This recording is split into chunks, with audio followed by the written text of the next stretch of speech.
Hi friends, வணக்கம் and welcome to Shammu's recipes Tamil. இன்னைக்கு நம்ம ரெசிபி டேஸ்டியான உருளைக்கிழங்கு சில்லி. பொட்டேட்டோ யூஸ் பண்ணி நான்வெஜ் டேஸ்ட்ல செய்யக்கூடிய ஒரு டேஸ்டியான டிஷ். இது எல்லா வெரைட்டி ரைஸ்க்குமே ஒரு சூப்பர்வான சைட் டிஷ்ஷா இருக்கும். சாம்பார் சாதம், ரசம் சாதம், கர்ட் ரைஸ் இதுக்கெல்லாம் கூட வச்சு சாப்பிடலாம். 2-3 உருளைக்கிழங்கு இருந்தா போதும், ரொம்ப சீக்கிரமா இந்த டிஷ்ஷை செஞ்சு முடிச்சிடலாம். சாப்பிடவும் டேஸ்டியா இருக்கும். நீங்க நம்ம சேனல் இன்னும் சப்ஸ்கிரைப் பண்ணலன்னா சப்ஸ்கிரைப் பண்ணிக்கோங்க. கூடவே பெல் ஐகான் பிரஸ் பண்ணி ஆல் கொடுங்க. இந்த வீடியோ உங்களுக்கு பிடிச்சிருந்தா ஒரு லைக் கொடுங்க. நீங்க கொடுக்குற ஒவ்வொரு லைக்ஸும் கமெண்ட்ஸும் எங்களுக்கு இன்னுமே மோட்டிவேட்டடா இருக்கும். இப்போ வாங்க ரெசிபி செய்ய ஸ்டார்ட் பண்ணிடலாம். இதுக்கு 250 கிராம் உருளைக்கிழங்க தோல் ரிமூவ் பண்ணிட்டு இந்த மாதிரி கியூப்ஸா கட் பண்ணிக்கலாம். ரொம்ப பெரிய பீசஸா கட் பண்ணாம மீடியம் சைஸ்ல கட் பண்ணிக்கோங்க. ஒரு பாத்திரத்துல தண்ணி சேர்த்து தண்ணி நல்லா கொதிச்சு வந்ததும் கட் பண்ணி வச்சிருக்கிற பொட்டேட்டோஸை இதுல போட்டு 8 நிமிஷத்துக்கு மட்டும் பாயில் பண்ணி எடுத்துக்கலாம். அதுக்கு மேல விட்டோம்னா ஓவர் குக் ஆயிரும். ரொம்ப வெந்துருச்சுன்னா பொரிக்கும் போது ஷேப்ல இருக்காது. ஸோ 8 நிமிஷம் மட்டும் வேகட்டும். ஒரு ஃபில்டர்ல சேர்த்து தண்ணி இல்லாம வடிச்சு எடுத்துக்கலாம். ஒரு பவுல்ல 2 டேபிள் ஸ்பூன் கார்ன்ஃப்ளோர், 1 டீஸ்பூன் மிளகாய் தூள், 1/4 டீஸ்பூன் மஞ்சள் தூள், 1 teaspoon garam masala, 2 table spoon இஞ்சி பூண்டு பேஸ்ட் சேர்த்து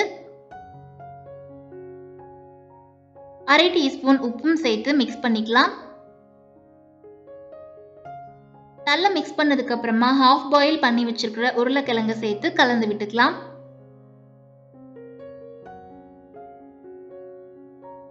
ஃபர்ஸ்ட் தண்ணி சேர்க்காம எல்லா இடத்துலையும் கோட் ஆகிற மாதிரி நல்லா மிக்ஸ் பண்ணிட்டு அதுக்கப்புறமா கொஞ்சமா தண்ணி விட்டு மிக்ஸ் பண்ணிக்கலாம்.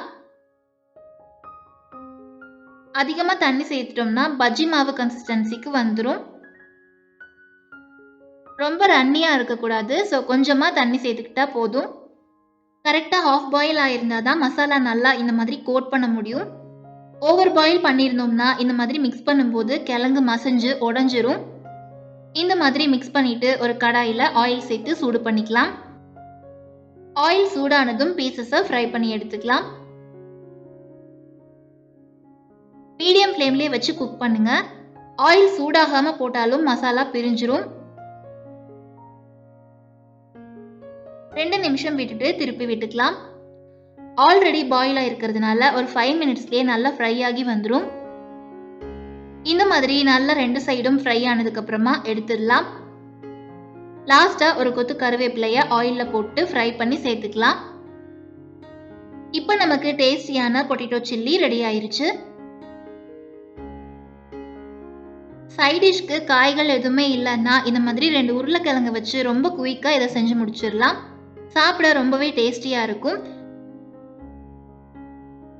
நீங்களும் இந்த ரெசிபியை வீட்டில் ட்ரை பண்ணி பாருங்க. ரெசிபி பற்றின ஃபீட்பேக்கை மறக்காம கமெண்ட்ஸில் சொல்லுங்க. இந்த வீடியோ உங்களுக்கு பிடிச்சிருந்தா ஒரு லைக் கொடுங்க. சப்ஸ்கிரைப் பண்ணி சப்போர்ட் பண்ணுங்க. Thank you all.